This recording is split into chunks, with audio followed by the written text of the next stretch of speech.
What up guys, it's Jake and Joe here. We're going to go through our top 10 tips for beginner boulders.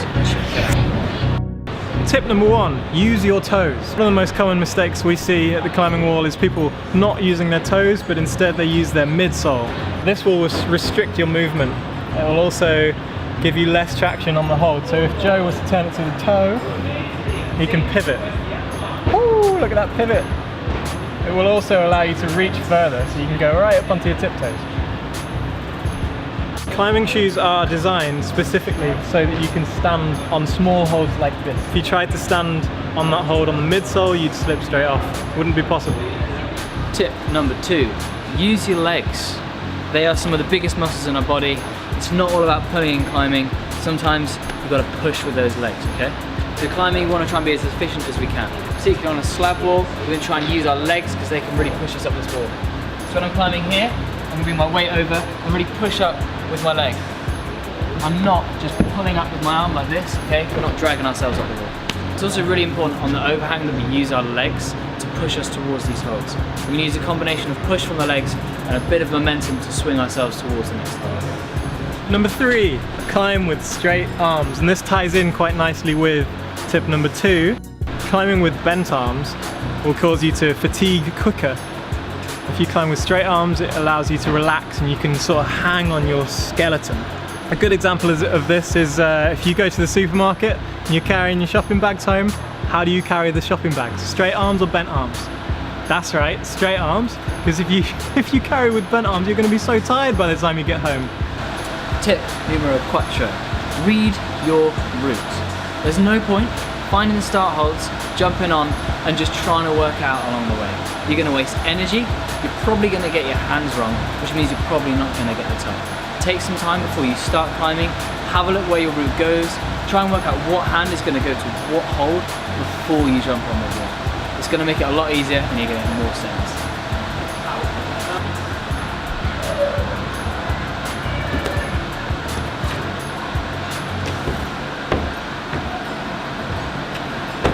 Tip number 5, don't use too much chalk. This goes for loose and liquid chalk. If you use too much, it can actually have a detrimental effect on the traction you have on the holds. This is especially important for liquid chalk. If you use too much, it's going to take too long to dry and you might end up climbing with wet hands. So for loose chalk, if you use too much, it's effectively like climbing on dust. Imagine sliding off slopers with tiny little marbles below your palms. Less traction. Tip number 6, don't be afraid to fail. Part of this, falling is a good thing, okay guys? If you're falling, it means you're trying hard and it means that you're going to become a better climber. If you're not very good at something, you should work on it. Work your weaknesses. If you can't hold onto a sloper, work on a sloper. If you fall off, that's fine. It means you're learning how to get better as a climber. If you watch any one of our videos, we're falling off, okay? It's because we're trying hard. Persistence is key if you want to get them sense. Tip number 7, climb with as many different people as you can. Variety is the spice of life. You'll learn a lot more and you'll learn a lot faster if you climb with people that are really good at dynamic moves, really good at slab static moves, really short people, really tall people. You'll learn everything. And what's really, really important is try and climb with people that are slightly better than you sometimes, because you'll learn so much.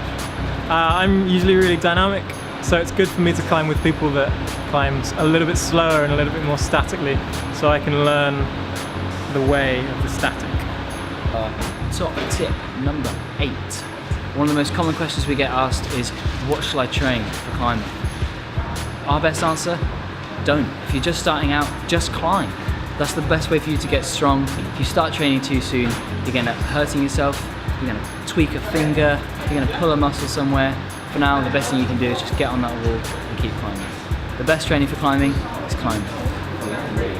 Tip number 9, invest in a well-fitting pair of shoes. It's very important. If your shoes are too big, you cannot possibly progress. You won't be able to stand on anything, you won't be able to use your toe or your heel properly. If you fit them too small, you'll be in too much pain to progress. You won't even want to climb. So get them just right, make sure you get a professional to fit them for you. Finally, the most important tip of all, have fun. The best climber is the one with the biggest smile on their face. Never gonna give you up, never gonna let you down.